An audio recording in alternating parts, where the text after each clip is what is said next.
Welcome back to the It's Bigger Than Me podcast. I'm your host, Molly Trotter Gomez.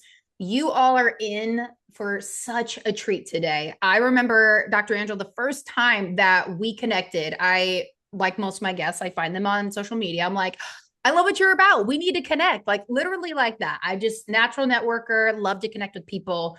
There was something about not only your picture that was so inviting and so just radiant, just the content that you have of really focusing on people are called to soar and you know this butterfly effect, and we're going to get into this story today because you have quite literally transformed certain just even images, but just metaphors even in my own mind when it comes to the story of the butterfly. It's so prophetic, it's so amazing. You guys are going to love it. I walked away from our first call being like, I'm so glad that we connected and that the Lord connected us, because you are just somebody truly so special. And you guys, I didn't meet her that long ago. You never know when you come across somebody, when it just like clicks for you and they're like your people.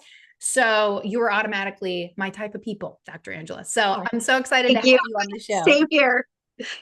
Same here. Thank you. I feel the same way. It was such a great connection, just instant. And I think you just know when you find those people. Yeah, that's awesome. It's like these rare gems. You're like, I can't just leave that for somebody else to find. Like, I want to take it and I want to explore. And so I would love, before we dive into our topic today, for you to be able to share a little bit about yourself, your background, so the people at home can get to know you.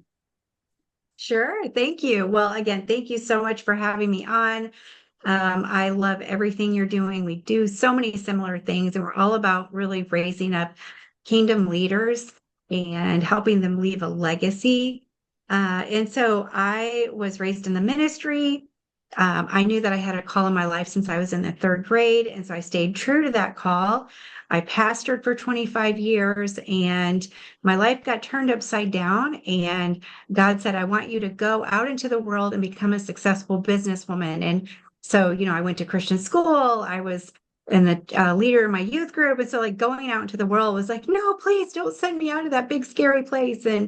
But I went out to the world and became a successful businesswoman. I got certified as a life coach. I wrote a best-selling book, and I just started helping people really go beyond change to transformation. And because I believe it is the renewing of the mind process, and just started helping people transform and step into their calling. And so now I speak on stages, I speak on podcasts, I have many books now at this point. I help people write their books, I help people turn their story into a seven-figure movement.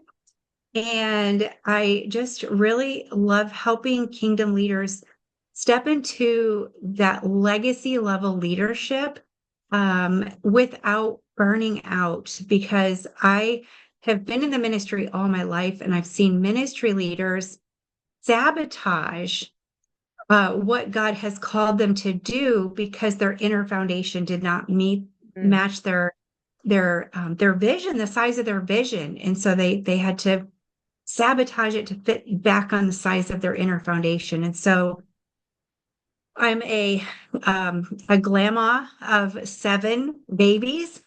I love I that. have four kids, and I really love where I'm at right now in life, and so thankful to the Beautiful. Lord for giving me a resilient spirit to come back from my setbacks and redefine what I've been through so that what I've been through doesn't define me.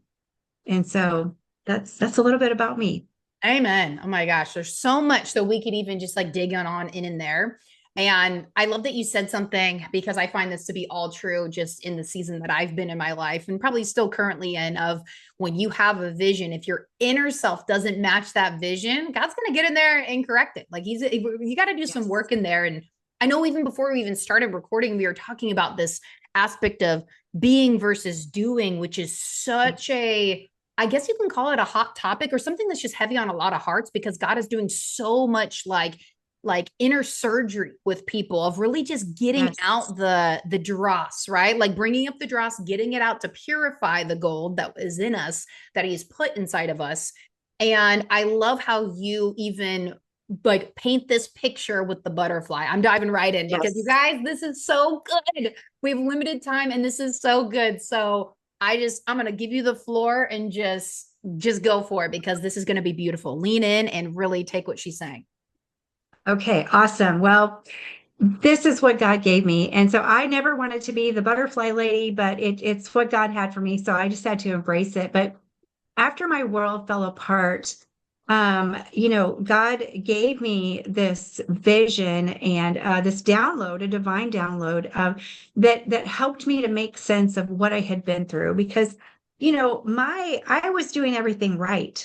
Like I was serving God. I was dedicated to my calling, and then my world fell apart. And so I was like, how do I come to terms with that? I wasn't out there living in sin and my world fell apart. I was doing everything right. And so God gave me this divine download of the butterfly. And, the caterpillar, most of us were taught probably in kindergarten that the caterpillar turns into the butterfly, but it's not true. The caterpillar does not turn into the butterfly. The DNA of the butterfly is trapped inside of the caterpillar, and the caterpillar has to go inside of the cocoon and is literally turned into liquid goo. She has to release who she was so that she can become who God created her to be. And I got to tell you, like boys can be butterflies too, right? So this is not just about, I'm saying she, but this is not just about women. This is every hero of faith, every, person that has made an impact in history. I started to see how they've all gone through the same process. And so when we have to embrace the cocoon, and sometimes that is we are driven into the cocoon by the dark night of our soul when our world falls apart. And so a cocoon hangs upside down. And so I like to say that when your world gets turned upside down, that means you are perfectly positioned for transformation. Mm. And so, but a lot of times we go through the dark night of our soul, our world falls apart, we get angry, we get bitter, we get confused, we hold unforgiveness, those kind of things. And so, but this is literally the process to coming back from your setbacks is to embrace the cocoon season, because the whole time that the caterpillar is in the cocoon, she cannot excrete. So she's swimming in her own stuff. Come on, you know what I mean. She's swimming in her own fears, failures, imperfections, doubts, all of the things.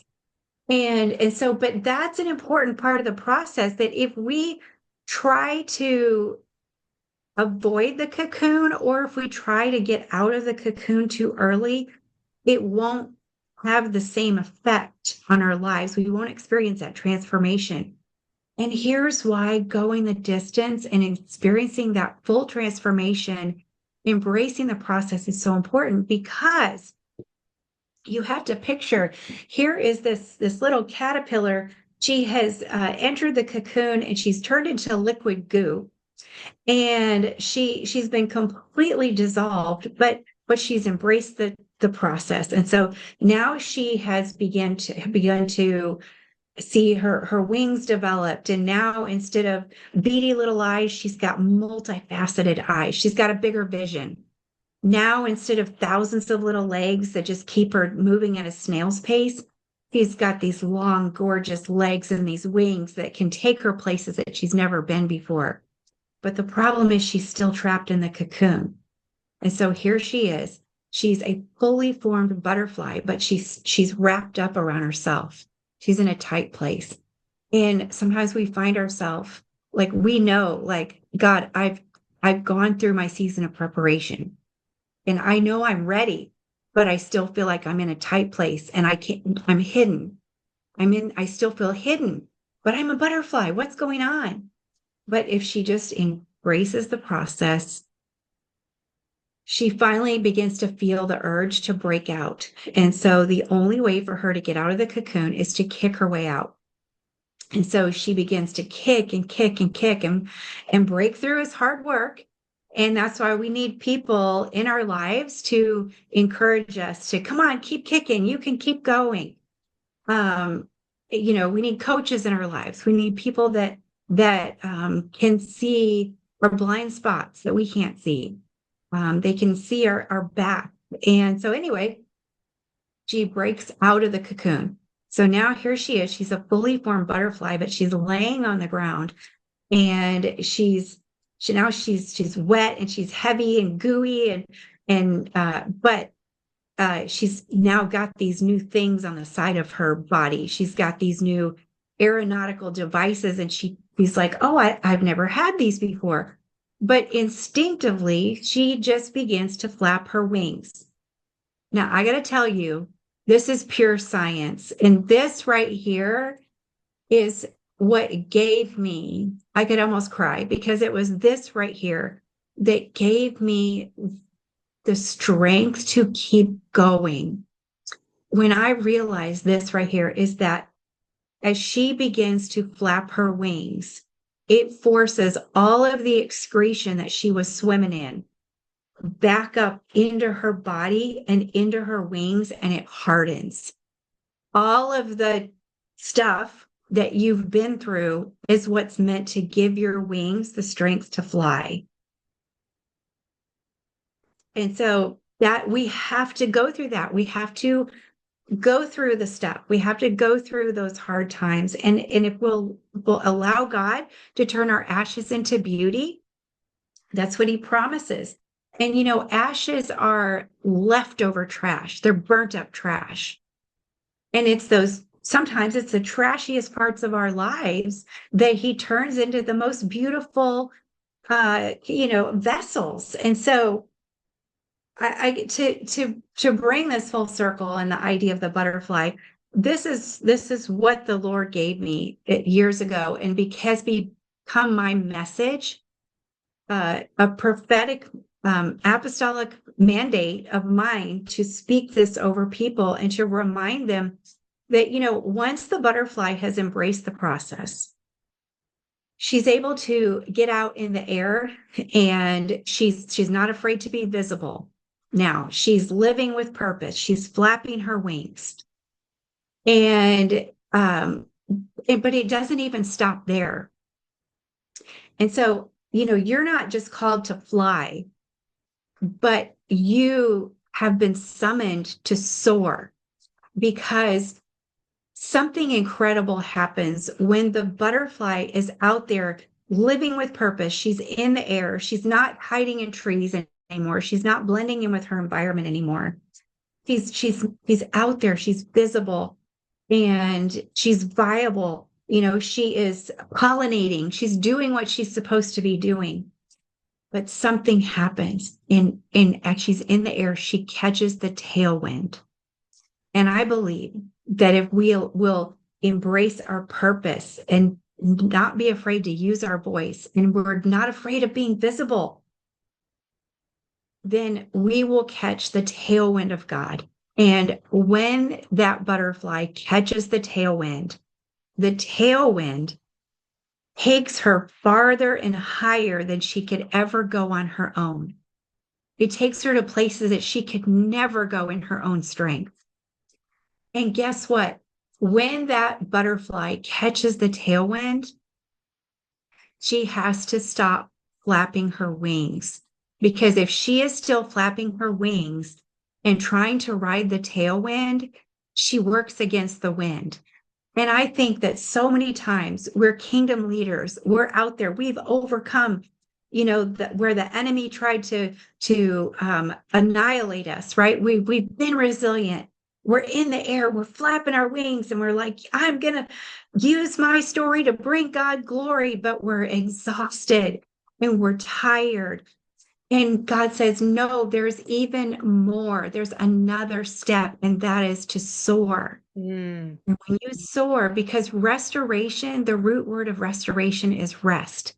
And I'll tell you, that's been the hardest season for me this year, these last 2 years, is when you rest, being versus doing, like you don't stop doing, but your doing now comes from a place of being instead of your doing to prove who you are. And so I just believe that that's where God wants every kingdom leader. He wants us. It's not about striving. Like we've been the high achievers. We've done the striving. We've embraced the hustle culture, and we've been good at it. And it got us to a certain level, but that won't take you to soaring. And so that's my message. That's my message to kingdom leaders. It's so good. It's so good. I'm literally, if y'all could see my desk right now, the amount of just ahas and sticky notes that are flooding my desk. It's bright pink because I have bright pink sticky notes here today. It is like just one thing after the next. I love the way you speak. I love the way you paint the picture. I love your message because it's so we can look at the stages of a butterfly and even just kind of reflect in our own life, like what stage are you in, right? And so many, I Yes. feel so many right now are in that stage of like, we're just kind of in our own mess. Like, where's this going to go? Is this all for naught? Like, what are we doing here? Yeah. Like, what is this? And to know that through another part of creation, as something as beautiful as a butterfly, from like you said, it's like a long little, worm looking thing with a bunch of legs. It moves at a snail's pace, to now it's something that can flap its wings, catch the tailwind, and really just guide and glide and soar. It's such a beautiful image. And the part that will always get me, the thing that gives the wings strength is the mess. It's the Yes. that gives the strength. And like, I know you said you were going to get emotional. I'm like, I know, me too. I'm like, it's so good because we don't see enough people talk about that mess and how that mess sets them up for success. We don't. We just see the success part and we're like, but how did you get there? How did you go through these seasons of, I know I personally, and I'm sure you could talk about this too, of like, I don't think I'm going to make it, Lord. Like, Yeah. I don't think this is going to work out. Like, I can't do this anymore. I need you. I'm at the end of myself. I've had Yes. many times when I never thought I would be that person, but you hear the story of the butterflies you so eloquently put together and shared with us, of just, these different pieces. It's all a part of it because God wants you to Yes. get to that end so he can be like, okay, are you done doing? So then I can step in. And so Yeah. I know you got something to say on it. Go for it. We're in for another good ride. Oh, it's just it's so true. And that's where the being versus the doing really does come in that we can get so busy doing to prove who we are. But you know, this is about when you tap into, you get ready to soar, it's being. And when you are being, then it doesn't matter what you go through. What you go through cannot define you. And, I've got a mess. Let me tell you something. My mess is messy. And it, I had grown up and built a life where I didn't have a mess. In fact, this is a funny story. So we pastored a large church and we did a lot of inner city work and we won awards for helping bring crime down in the city. So we did a lot of even like prison work. And so we would have testimony night and people would get up and they would, tell about their testimony. I was on drugs and I walked out of prison and walked to church. And I mean, just all these stories that just had you crying. And I remember just saying, Lord, I don't have a testimony. Mm. And I always say, let me tell you something. Do not tell God that you don't have a testimony because he just might give you one. And, he gave me this beautiful mess. And I remember just suffering from that mess. And because I was letting that mess define me as, um, not good enough to live in the call that God had put on my life, disqualified, all those things. And, I just remember the day that I just said, Lord, thank you for entrusting me with this mess Mm. because you knew that I would do something great with it. And that's the day I determined in my heart that I'm no longer going to be afraid to talk about my mess.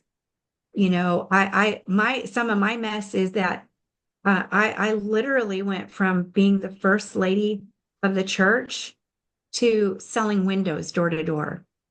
Wow. I went from living in a beautiful ranch to sleeping on the floor of an apartment with my kids.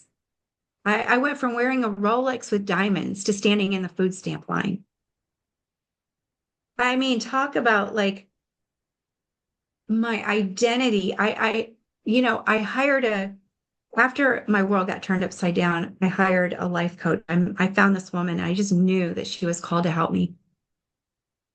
And she asked me, she said, of course, I was crying and telling her, my victim story. And she said, what was your contribution? It's like, what? What do you mean? I was abandoned. I was rejected. I was left and misused and all the things. And I was giving her the sad tale. But I sat with that and I realized that my contribution was that because I didn't know who I was, why I was here, what I was here to do, I had become the woman I was supposed to be. I was stuck in a caterpillar version of who God called me to be. And it took that dark night of my soul, my world being turned upside down. I went from one place to way over here. And it was that process that stripped me of that. And it took an identity crisis, but it stripped me of that. I'm not good enough. I'm not worthy to, operate in the call that God had placed on my life. I'm not good enough. I don't know how. And I just, God, in that time in the cocoon, he stripped all of that away. And instead of me letting my past define me and say that you're not qualified, I said, that's where I'm going to let my past qualify me. Mm. And that was the shift right there. And so, I'm not afraid to talk about my mess. And I think it's that here's what's interesting is that when you tell your story, people don't see you. So when you're telling your story, people are seeing themselves in your story. That's right. So if you're telling your story as a caterpillar, see, I used to tell my story after my world had turned upside down. I told my story from the caterpillar perspective, and people felt sorry for me. And they wanted to tell me what to do. And I realized I have to tell the butterfly story. I have to tell that version of my story because that's where if I'm telling my story and you see yourself in me, if I'm telling my story as a caterpillar, you don't want to look at yourself and see yourself as a caterpillar. And so, but as I told my story from the butterfly perspective, that's where the hope, that's where the inspiration, that's where the motivation to endure the process, keep going, that's where that comes from. And so, yeah, so you have to tell it. And guess what? When I wrote my butterfly story, I was in the cocoon. So it was a prophetic vision, a download. Like, God, what does that butterfly story look like for me? So it wasn't from the perspective of, I didn't wait till I got there to tell that story. A So declaration. Oh my gosh. a I declaration. just love her. Like, come on. It's so good. Dr. Angela, I could literally listen to you for hours. Like, it is so good. It is such a right now message. And I know anyone who is watching, who is listening, who is seeing this, they are just going to be like, wow, like I can see myself in one of these different stages and, Yes. really encouraging them to speak those prophetic declarations. If you're in the caterpillar stage, or even maybe you're in the butterfly stage and you're on the ground and you haven't started flapping your wings yet, like there is Yeah. so much hope in this message. So as we're kind of wrapping things up here for this episode today, which I don't want to stop because this is so good, but obviously I know anybody who's listening to this, there's all the information you need to connect with her. Like, click links below, go connect with her, get in her sphere, like buy her book. Like, I cannot wait to actually order your book, to actually just see it physically written and have that, because I mean, I have a ton of sticky notes with notes all over it, but I want the book. I want the what you have just poured out into. And I recommend anybody listening to this to get that. But before we wrap up today, anything that you would love to leave us with? Yeah, I would just say that, soaring, there's a lot of people out there talking about soaring, but I want you to know that soaring is not a metaphor. It is a prophetic mandate that God is calling you to. There is a wind that if you will embrace the process, if you will get out there and live with purpose and flap your wings, then there is a wind that is coming that will take you farther and higher than you could ever go on your own. And the butterfly effect is real. The butterfly effect in nature is that one flap of a butterfly's wings impacts weather patterns on the other side of the world. So even when you are flapping your wings one time and you just give it one flap, you are changing the world. So beautiful. So And that you even have just been summoned to soar. Yeah. that just even goes in why the podcast name, like, it's bigger than me. So if you think about it in the Yes. butterfly aspect, one flap is going to go way beyond just what you need in that flap of the wings. And it's going to Yes. impact other people, because, yeah, the whole point of this podcast is bringing other voices on and understanding that it's so much bigger than us. Everything we do is so much bigger than us. So everything that you've gone through to get to where you are now, the people you've impacted now, the book you've written, the metaphor, the mandate that you're speaking over this podcast. Yes. It's just so Yes. beautiful. And I am just immensely grateful for you, for meeting you, Thank for you. sharing this with me. This has just Thank been beautiful. And I just knew the minute we talked, I was like, within 30 seconds, I was like, she's coming on the podcast, y'all. Here we are. Like, this is so good. So thank you so, so much, Dr. Angela, for coming on the show today and just sharing you. your wisdom with us. Thank you. Thank you so much. All right. Love you. Bye, everyone. Thank you so much for taking the time to listen to this episode. It means the world to me that you would lean in, listen in, and be able to hear the value that's being shared on this show. Don't forget, if you love this episode, rate the show, leave me a review, be sure to share it with a friend, and don't forget to tag me on social media. I will definitely be giving you a shout out. Also, come say hi, drop in the DMs. I would love to be able to hear what stood out to you the most on the episode, and if there's any topics that you would like to hear on the show. We'll see you next time.